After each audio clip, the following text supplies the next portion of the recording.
Hello everyone, welcome.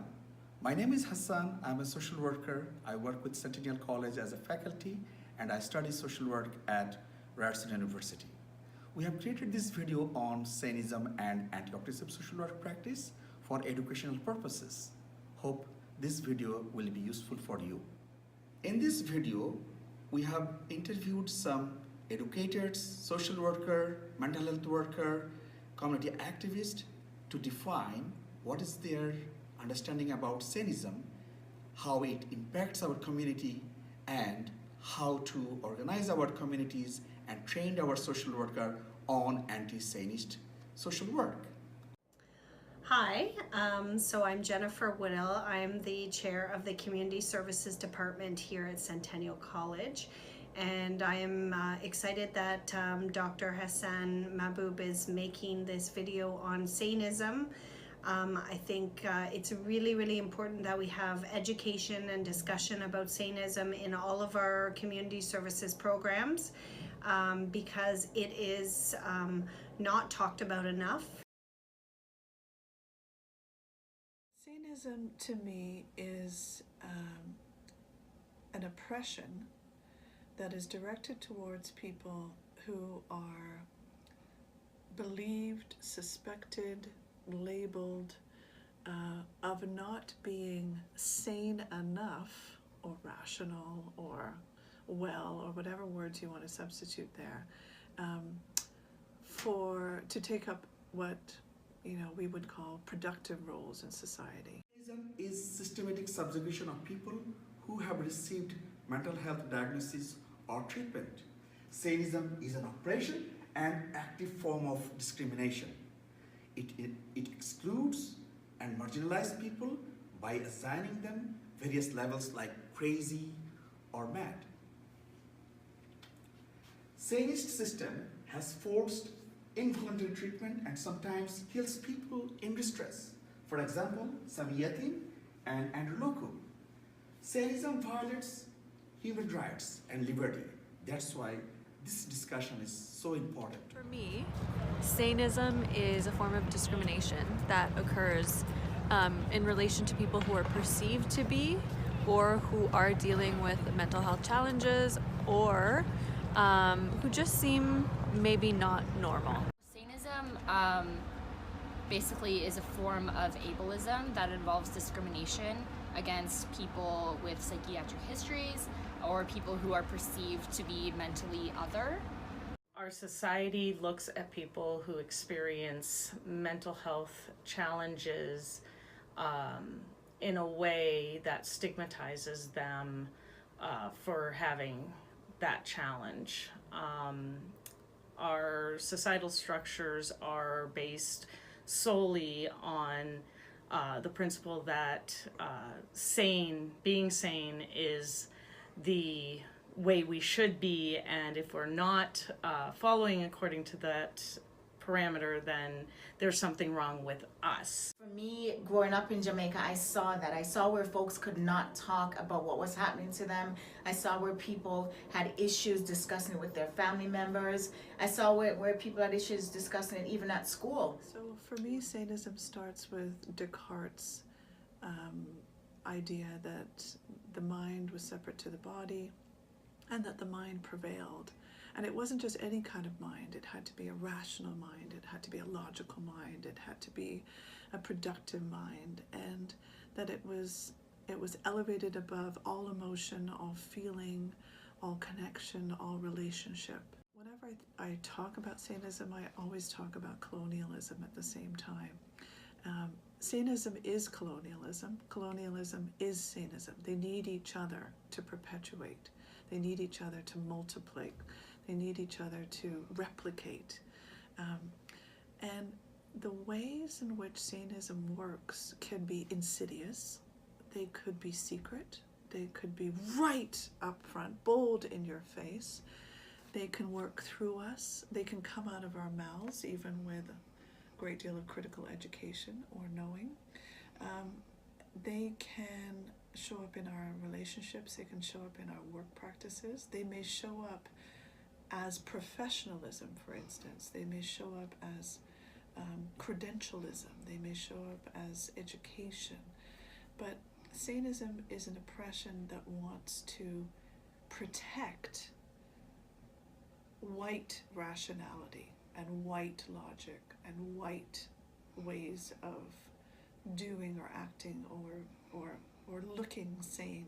So when I was first asked to do this video, I really didn't know what to talk about because I have been educated under a colonial and very Western model for mental health therapy, and I wasn't quite sure how Sanism would tie into that.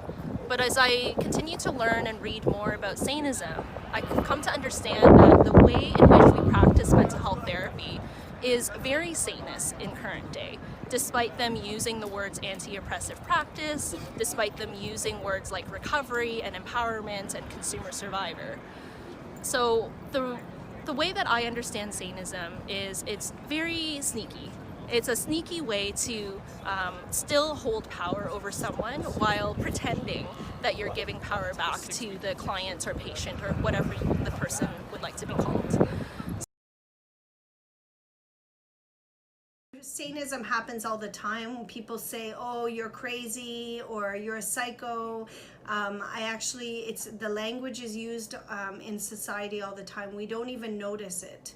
And I think we need to do the job of actually pointing it out and raising the discussion with other people. Sanism is a form of oppression which mad-identified, mad-labeled, or mad-perceived folks experience every day. Sanism is constantly impacting myself and the people I work with, and this happens in very complex, intersecting, and overlapping ways.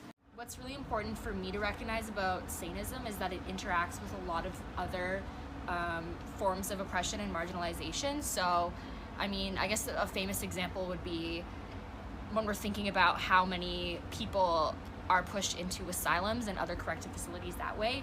Traditionally, it's been a lot of white women who have been put in those facilities, whereas Black and brown and indigenous people who have psychiatric histories are often the ones overrepresented in prisons.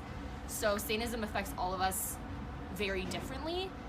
There are ways in which psychiatry and policing overlap and work with each other, and there are a lot of ways that Sanism affects people who aren't considered mentally ill in kind of correcting their behavior so that they don't seem like the kind of person who is mentally wrong.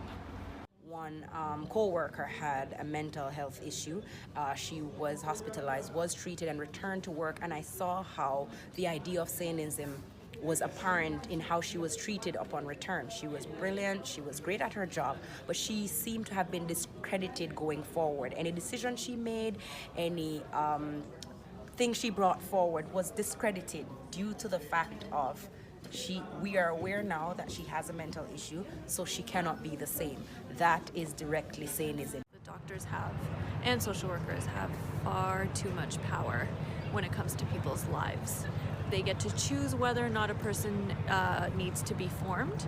Being formed means that they are brought to the hospital against their will, and usually will have to stay there 3 days to be assessed, sometimes longer. Sometimes if the doctor is busy and there's not enough beds, they'll be sent home, but usually they're picked up by the police, handcuffed, and brought to the hospital. These are things that people do all day, every day. Case managers do it as if it's nothing. It's something that we're encouraged to do because of liability concerns. Anti-Sanist work to me involves listening, understanding, believing, and being aware that just because someone's reality doesn't align with yours does not make it any less real or any less valid to them. I do know some things for sure, right, that are expressly anti-Sanist, and I think at the top of that list is understanding and continuing to push yourself about how Sanism works.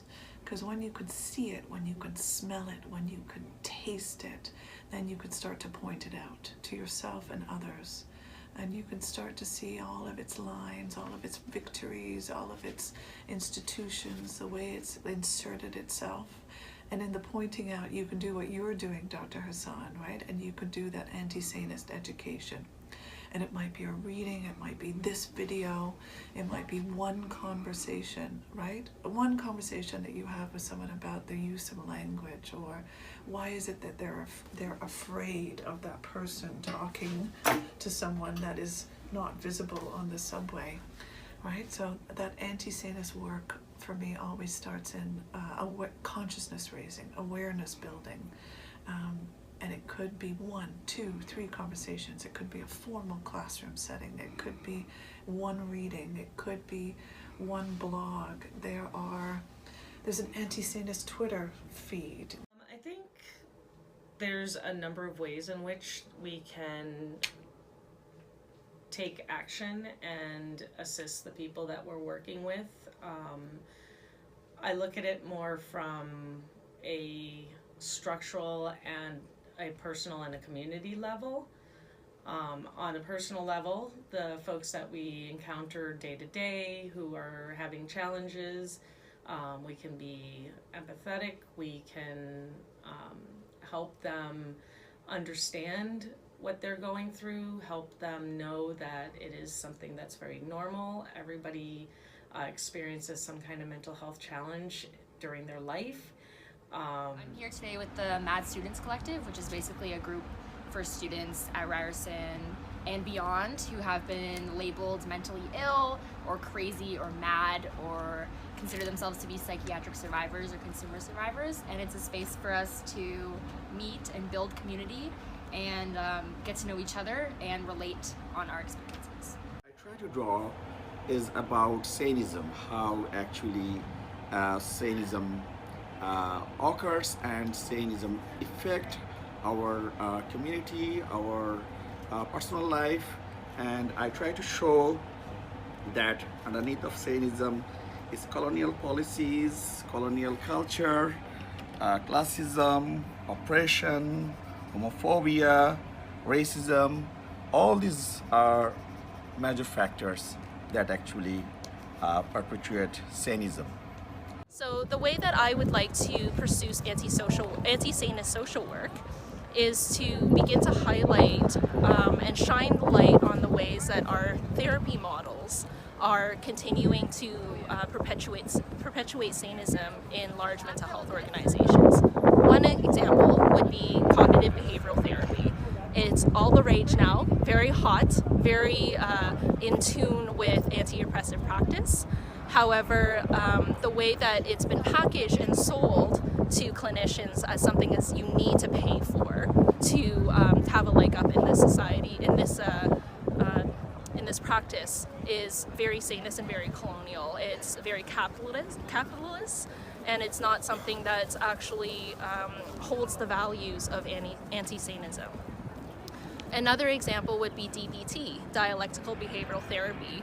One thing that I'm doing in my research is shining the light on how DBT actually appropriates a lot of indigenous values and beliefs and repackages it as something that's new in mental health therapy.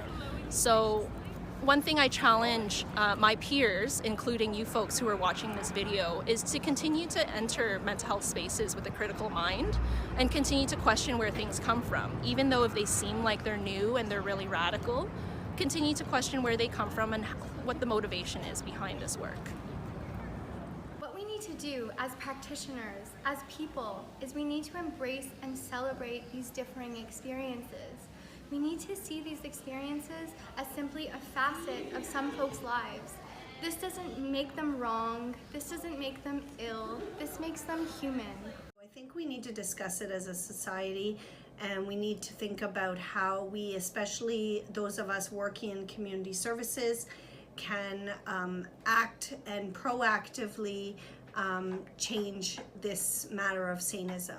Sanism needs to be something that's discussed across all social services, particularly in mental health agencies, where most of what people do is form, make sure people are on medication, make sure that people are compliant, and care very little for the well-being of the person in general. And so that needs to stop. Stop Sanism! Challenge Sanism!